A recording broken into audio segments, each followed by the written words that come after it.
Bapak-bapak, ibu-ibu, saudara-saudara kaum muslimin rahimakumullah.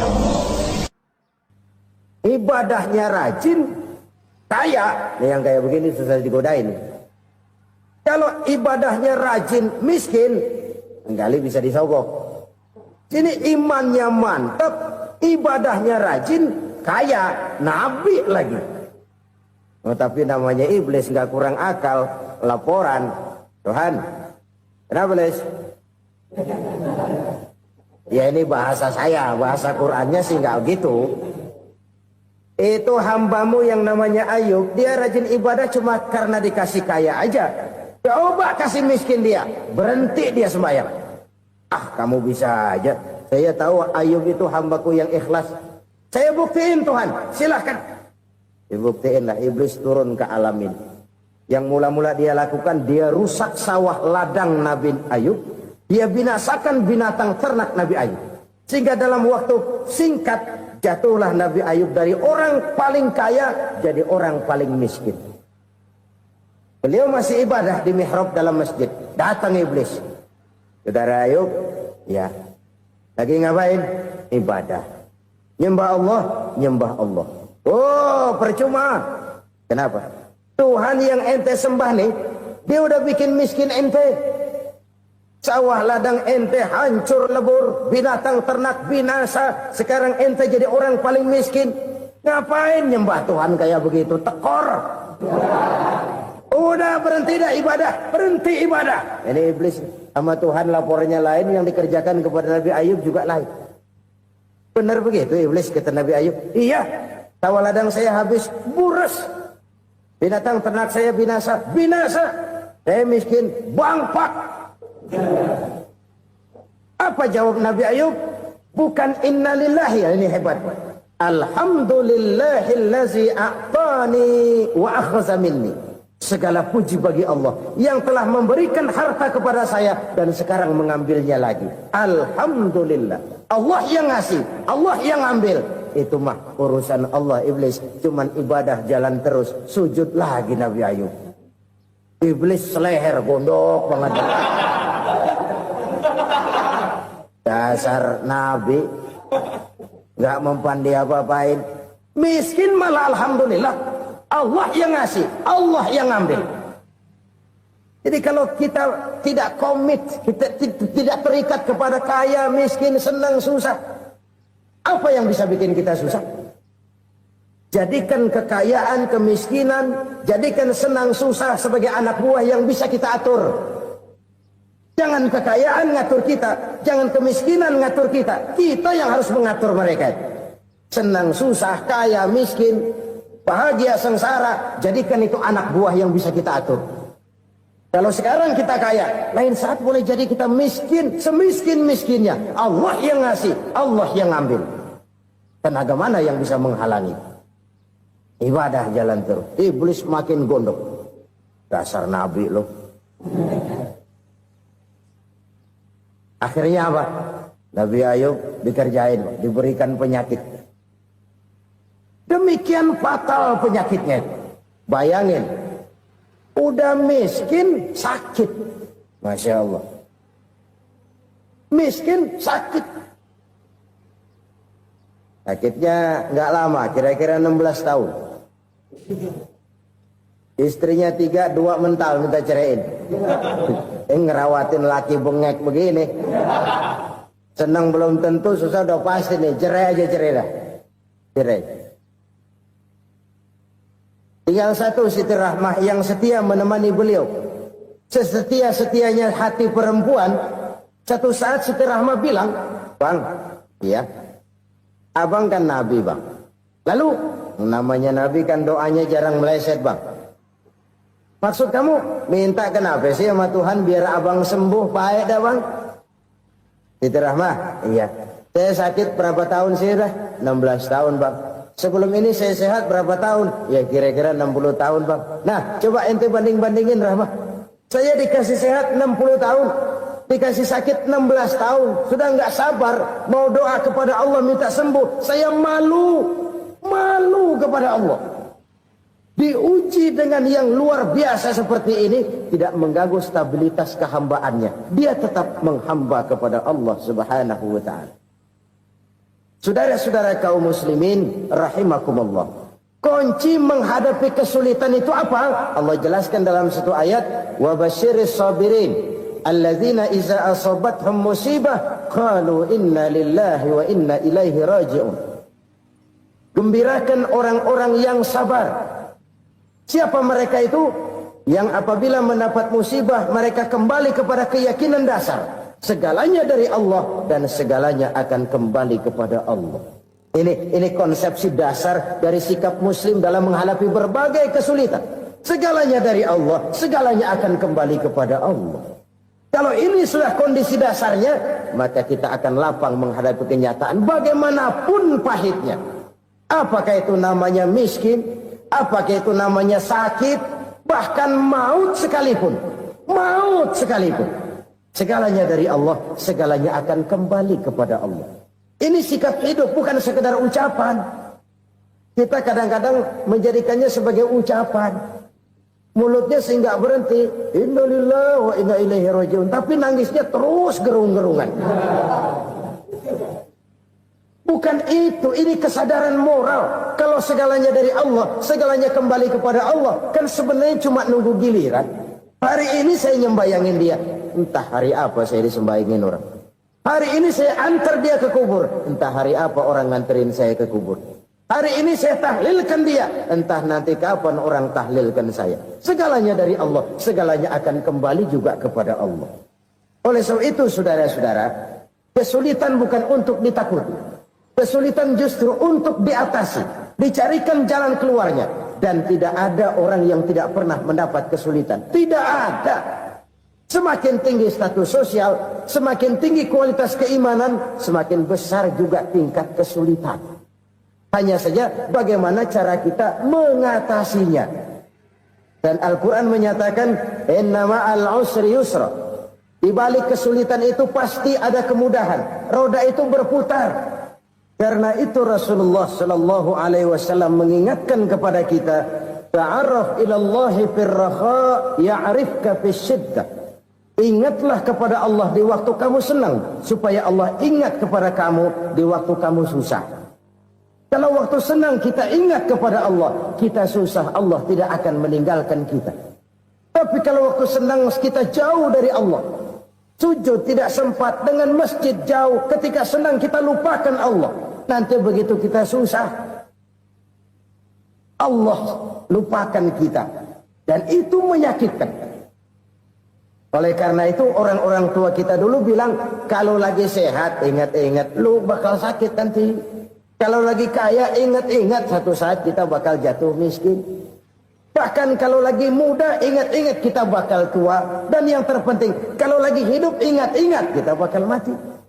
Saudara-saudara kaum muslimin rahimakumullah. Jadi yang kedua yang merupakan perbendaharaan surga, menyembunyikan musibah. Saudara-saudara kaum muslimin rahimakumullah. Hal ketiga yang merupakan perbendaharaan surga adalah wasilatur rahmi. Orang yang suka bersilaturahmi.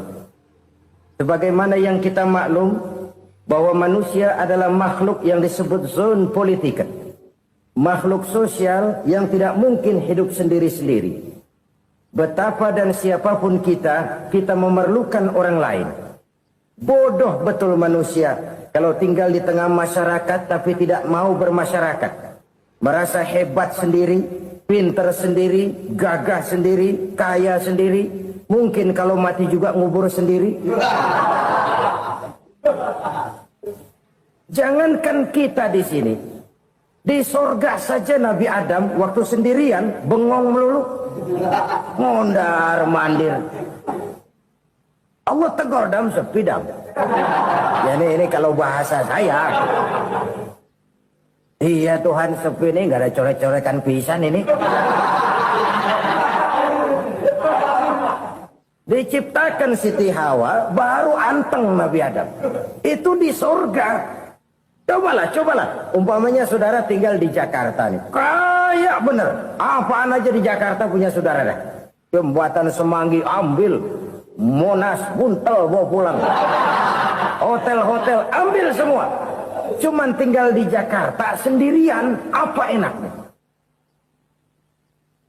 Betapa dan siapapun kita perlu orang lain. Tidak ada seorang pun yang bisa memenuhi kebutuhan hidupnya secara sendiri-sendiri. Nah, Islam telah menyelamatkan manusia dari ras diskriminasi. Mengikat manusia dengan persaudaraan yang berlandaskan kepada akidah. Karena itu dianjurkan bersilaturahmi. Bahkan Nabi menyatakan, Man arada ayyubsata lahu fi rizkihi wa yunsa'a fi atharihi falyasil rahimah. Siapa yang kepengen diluaskan rezekinya dan dipanjangkan usianya, banyaklah ia bersilaturahmi. Siapa yang kepengen dimudahkan rezekinya, hendaknya ia banyak bersilaturahmi. Kalau banyak teman, kesulitan kan paling tidak ada tempat cerita. Udah susah, sendirian kita pikirin diri, nggak ada tempat tukar pikiran. Cepet banget sama bengek. Dilawan sendiri. Nah, secara makro kita bisa berkata, tidak mungkin ada kemenangan kalau tidak ada kekuatan. Tidak ada kekuatan kalau tidak ada kesatuan dan persatuan. Tidak mungkin ada kesatuan dan persatuan tanpa semangat silaturahmi. Kalau umat Islam mau menang, dia harus kuat. Kalau umat Islam mau kuat, dia harus bersatu. Kalau umat Islam mau bersatu, dia harus membudayakan silaturahmi ini. Bahkan sampai-sampai kata Nabi, kalau bisa cari nilai tambah. Apa? Silman koto'ak. Bersilaturahmilah kau kepada orang yang marah denganmu. Masya Allah, indahnya ajaran agama kita. Orang yang marah pun kepada kita, kata Nabi, kalau bisa bersilaturahmilah kepadanya. Kepada orang yang marah itu. Di situ nilai tambah. Cuman jujur nih hadis, ngucapinnya gampang, ngamalinnya yang berat banget. Orang marah sama kita disuruh silaturahmi, ada apa malu? Lu marah, ada gue marahan lagi. Tunggu pikirin. Saudara-saudara kaum muslimin rahimakumullah. Tapi ini yang diajarkan, bahkan ini yang dicontohkan oleh baginda Rasul. Bagaimana begitu mudah? Misalnya satu saat Abu Jahal ini ngatur strategi bagaimana bikin Muhammad celaka. Dia gali lubang di depan tempat tidurnya. Dia tutupin daun korma. Terus dia panggil seseorang, ke sini. Kasih tahu Muhammad, pamannya sakit keras, minta ditengokin. Berangkat orang ini ke sana. Muhammad, labbaik. Pamanmu sakit keras, dia minta ditengokin. Baik, saya akan datang menjenguk beliau. Berangkatlah Nabi ke rumah Abu Jahal tanpa prasangka apapun. Abu Jahal udah pasang stil. Selimut 3 rangkap setengah dipakai. Persis kayak orang meriang. Tapi sembari ngintip dari balik selimut. Begitu Muhammad buka pintu, nah masuk perangkap nih. Muhammad jalan menuju tempat pembaringan. Makin lama makin dekat, makin lama makin dekat. Makin dekat ke lubang yang dipasang oleh Abu Jahal itu. Dalam hati Abu Jahal, terus dah jatuh, mampus dah lo ini. Mampus lo hari ini. Apa yang terjadi? Malaikat Jibril datang. Muhammad, pamanmu cuma pura-pura sakit. Di depan tempat tidurnya ada lubang perangkap supaya kamu jatuh ke situ. Sudah, kamu pulang. Balik kanan Nabi. Sudah hampir jatuh ke lubang, balik kanan, pulang. Bayangin kecewanya Abu Jahal. Muhammad dikit lagi. Enggak paman, saya pulang aja. Emosi bangun dari tempat tidur, enggak sadar kalau lagi pura-pura sakit. Lompat ngejar Nabi, dia lupa dengan lubang yang dia gali. Serak, nyemplung sendiri ke dalam lubang.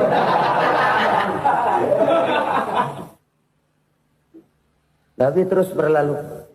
Ini terjadi keanehan. Jatuh ke lubang yang dia gali itu sebenarnya nggak terlalu dalam ya. Antara 3-4 meteran lah. Tolong saya jatuh ke lubang ini. Datanglah pelayan-pelayannya itu. Angkat saya dari sini. Oh, yang ngulurin tambang. Satu gulung, belum juga nyampe itu tambang. Kurang, beli lagi ke warung. Sambung, ulur lagi, nggak juga bisa sampai. Wah ini kerjaan Muhammad ini. Tolong siapa salah seorang kamu ke rumah Muhammad, kasih tahu encangnya kecebur. Minta ditolongin. Sampaikan kepada Rasul. Kenapa? Pamanmu jatuh ke lubang, Muhammad minta tolong diangkatin. Tambang udah nyambung-nyambung gak nyampe juga. Ya nanti saya datang saya tolong. Coba. Nyata-nyata orang berniat jahat mau mencelakakan dia. Datang dia menolong. Ini yang disebut air tuba dibalas air susu ya ini. Bukan sebaliknya. Air tuba dibalas air susu. Paman, kecebur ya? Iya Muhammad, tolong ini. Pegang tangan saya. Nabi ulurkan tangannya. Nyampe. Dipegang oleh Abu Jahal. Diangkat ke atas. Sampai atas. Apa kata Abu Jahal? Sihirmu memang hebat Muhammad. Udah ditolongin dikata sihir. Yang enak kita kemplang kan itu orang begitu. Urusan apa? Tapi inilah akhlak. Kalau bisa kamu bersilaturahmilah dengan orang yang marah kepadamu sekalipun. Orang marah kita tetap baik. So, kalau kita berbuat baik sama orang yang memang baik, rasanya sih biasa-biasa aja. Orang baik kita baik lagi, ya draw aja, belum ada nilai tambah di situ. Baru ada nilai tambah kalau kita bisa berbuat baik kepada orang yang nyakitin kita. Itu namanya kita setingkat di atas dia. Dia sakitin kita, kita berbuat baik sama dia. Dia pelit sama kita, kita baik sama dia. Dia marahin kita, kita deketin dia. Di situ kita punya nilai tambah. Jadi siapa yang ingin diluaskan rezekinya kata Nabi dan dipanjangkan umurnya, hendaklah ia banyak-banyak bersilaturahmi. Sederhana sebenarnya silaturahmi. Tapi silaturahmi membangkitkan semangat kesatuan dan persatuan. Kesatuan dan persatuan melahirkan kekuatan. Dalam matematika, 1 ditambah 1 pasti 2. Tapi di tengah masyarakat, 1 orang takut ditambah 1 orang takut, hasilnya jadi 2 orang setengah berani. Kenapa setengah berani? Karena udah berdua. Tadi pan takut sendirian. Kalau dia kumpul turu-turu takutlah jadi berani. Kita yang lemah, kita yang tidak berdaya, kita yang miskin, kalau mau kompak bersatu, apa yang nggak bisa kita kerjain? Apalagi tinggal di kota besar, pilihan cuma 2, bertahan atau minggir. Bertahan atau minggir. Untuk bisa bertahan, harus mampu bersaing. Untuk mampu bersaing, harus punya keahlian. Keahlian harus ditunjang dengan pendidikan. Ditambah oleh kekompakan sebagai umat. Udah miskin mencar mulu, orang injak kita. Orang nggak pandang urusan apa yang malu. Oleh karena itu silaturahmi pada hakikatnya merupakan roh dari ukhuwah yang diajarkan oleh agama kita. Bagaimana Islam menyelamatkan masyarakat manusia dari ras diskriminasi, mengikat manusia, dan tidak ada persaudaraan yang lebih indah selain persaudaraan yang diikat dengan nilai-nilai akidah. Sepanjang orang di jalan Allah, itulah saudara kita. Keluar dia dari jalan Allah, selesailah persaudaraan sampai di situ. Karena itu, kalau ingin menyimpan sesuatu di surga, banyaklah bersilaturahmi. Datang ke rumah ini, datang ke rumah itu, dan lain sebagainya. Itu simpanan kita di akhirat nanti. Ini yang ketiga. Saudara-saudara, yang keempat, perbendaharaan surga itu apa? Wa qawlu la hawla wa la quwwata illa billah. Ucapan la haula wa la quwwata illa billah. Ibadah kan ada yang berat, modalnya besar. Bangun masjid berat, modalnya besar. Bangun rumah sakit berat, modalnya besar. Ada ibadah yang berat, tapi modalnya ringan. Misalnya puasa. Puasa itu berat, mengendalikan nafsu. Kalau sekedar nggak makan nggak minum sih enteng, mengendalikan nafsu itu jihad terbesar. Tapi kan modalnya ringan, cuma niat saja. Ini ibadah berat, modalnya ringan. Ada ibadah yang ringan, modalnya juga enteng. Seperti termasuk ucapan la haula wa la quwwata illa billah. Tanpa sadar, la haula wa la quwwata illa billah, nyelengin tuh di surga.